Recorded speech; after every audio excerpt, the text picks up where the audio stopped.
Hey Virgo, welcome to your July monthly reading. I am Charlene Lizette. Whether you are new or whether you are returning, a massive thank you to you. We're going to dive right in here. Okay, Virgo, if you happen to be new and you've never seen one of these before, hey, hi, I hope you stick around. I love you guys. You are my seventh house, which means you are ideally what I seek in a relationship. And if you are a Virgo rising, I am what you seek. Hi.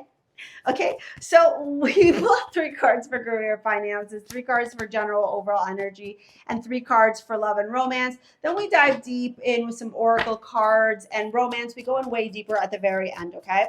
You got Venus as your amulet from StarSea Jewels. You can pick that up in the description box below. Ditto to book a session with me or take any of my courses, follow me on Insta, all that stuff, all the wonderful ways that you guys can support me, which I'm so grateful for. Okay. You got nurture, which makes a lot of sense for your astrology card. We are in Cancer season right now. Ceres is very much connected to nurturing of the soul, the vessel. And then we have Earth pulsing here, Virgo. Pulse of the mother, slow down time and nature. If you don't have any vacation plans, I would suggest that you see how you can implement some sort of downtime, rest, retreating this month to really honor your physical vessel, to honor where you're at mentally, emotionally, spiritually, okay? And then we have loneliness as your mantra. It says, I know that I am never alone. I'm actually seeing something very auspicious happening in your career and your finances, Virgo. And I got to tell you this. Ace of Pentacles and the Ace of Swords indicates, in my opinion, new financial opportunities being revealed to you, being discussed with you, followed by the Empress. Baby, you're in your rich witch energy. You're in your rich witch era. I am digging this for you. I think this is phenomenal and fantastic.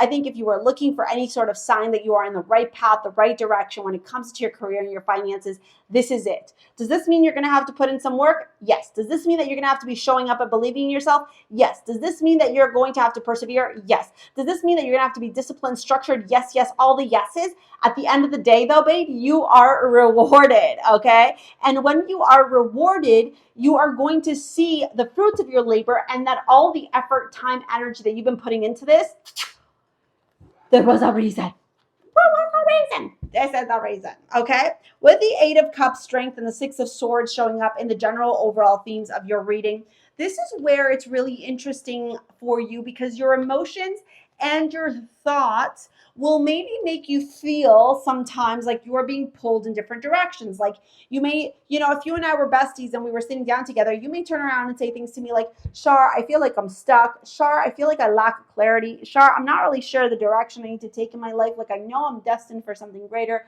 but I'm not sure the path. Or like, Shar, I'm doing all these manifestations to try and attract wealth, to try and attract money into my life, but these things aren't like working out for me. Or like, Shar, I know I need to have courage, determination, willpower with the Strength card here, but I feel like my emotions are taking me one way and my mind is taking me another way. And then I just feel overwhelmed and I don't end up doing anything at all. If any of those are resonating with you, drop it in the comments. Let me know, okay? What I am seeing here is an opportunity for you to really disconnect from your emotions. I'm seeing an opportunity, and not in a bad way, actually, Virgo. I think it's a really good way. I think it's a very healthy way, where you realize that you are entitled and have every right to feel whatever feeling and emotion you want to feel. This doesn't mean that this emotion or feeling is in control of you. It doesn't mean that this emotion or feeling will drive you or will be how you react or how you respond or how you deal with things. Let me give you a perfect example of how you're shifting, okay? So just the other day, I was heading over to the gym, and the way you have to make a left into where I park for the gym, it's like on a main street. So there's like this main street right here. Okay, Raven can be the main street. There's parking on this side, and then the two lanes going this way, one going this way, one going this way. And I'm coming up this way, and I gotta come up the hill, and then I gotta make a left, and then I gotta rewind or parallel park into the parking lot. Well, there was someone who wanted to make a left turn into the same area that I was in. I was going north. They wanted to go into the south lane of that little hill. And as I was creeping out because people were letting me in, this person came zooming down and then started honking at me because I was midway through. And I'm like, well, you literally came from the light to where I'm at, and I need to be cautious because I'm not just going to drive my car through two lanes of traffic and then get smashed by people like you. And I was giving him the right of way, and I was like, sir, go ahead. And he's just yelling, going crazy. And I'm like, there are no cars, no other cars. It was just me and him. And he had a lineup behind him. And all he had to do was either say, you go first so that you could pull up into the parking lot, or I'll make the left. And I was literally giving him the right of way, and he was just losing his absolute bananas. That is somebody who is not emotionally connected or aware of their emotions and allows their emotions to drive them. Why? Because there was no reason to be as fucking dramatic as he was. Okay, whether he was having a bad day, whether he didn't have his coffee, whether it was none of that matters. Because when you are emotionally responsible for your feelings, you don't behave that way, right? You assess a situation and you go, okay, well, I have two options here. She's giving me the right of way. I can go, or I can let her go, and then I can be on my merry way, right? You could also acknowledge he knows the area, like that area is a very busy area.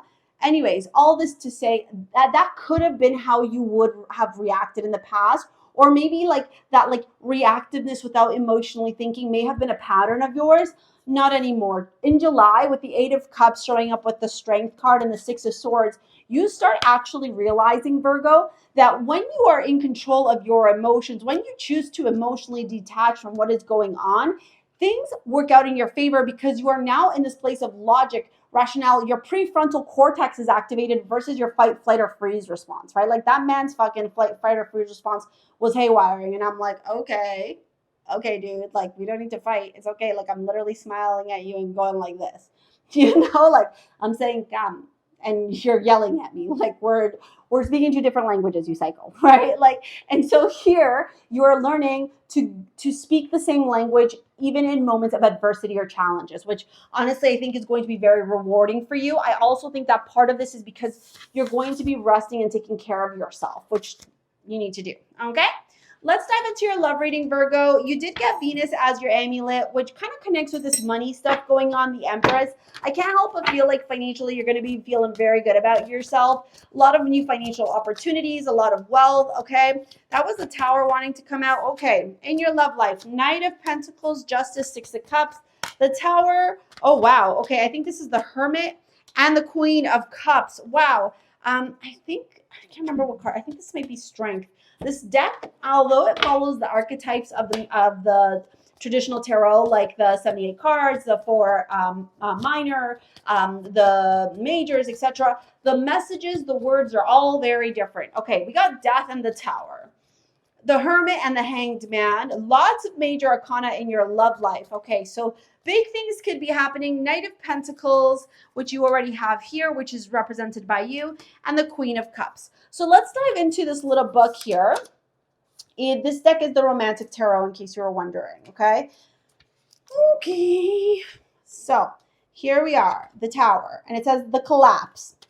And then the key word for it is breakdowns and death. Yeah, so I think in your love life, you're really having some major breakdowns in regards to how your relationships are supposed to work out, what your relationships are supposed to look like, what you truly require from a relationship versus what you thought that you needed. With the Hermit card and the Hanged Man, let me read you the Hermit message here. This is the Hermit. It says concentration, loner, and the Hanged Man. Yeah. And with Justice here, I mean, you've got 5 major arcana in your love reading. I feel like big things are changing in your love life this month, and they're changing because you're in this place of revelation and realization. Also, Virgis, just so you know, with Saturn retrograde, Virgo, Pisces, Sagittarius, Gemini, and to a lesser extent, Capricorn and Aquarius will be feeling this energy of Saturn retrograde the most. So if people have tried to mess with you, I promise you they're getting their karma. With the Queen of Cups here, okay? My mother always said, be kind to everyone. Leave them better than you found them. Okay. Queen of Cups here. Perfect. The Lady of the Dance, and it says sincerity, and the Knight of Pentacles. Yeah. I think what you're realizing here, Virgo, is that you desire somebody who's very emotionally balanced, very emotionally respectful, very emotionally mature. And if this person cannot provide that to you, then you are making a conscious choice to walk away, knowing that you are not alone, and knowing that you got your bag, baby, and you are the Empress, and the right person will come along, sweep you off your feet, and treat you respectfully with love and adoration. And that's exactly what you deserve, okay? I'm going to pop this video here to help you attract love into your life. And like I said, if you want to follow me on Insta, sign up to my mailing list, book a session with me, all that jazz, it's all in the description box below. Thank you so much for your likes, your comments, your shares, your subscribes. We will see you later, alligators. Peace out. Bye.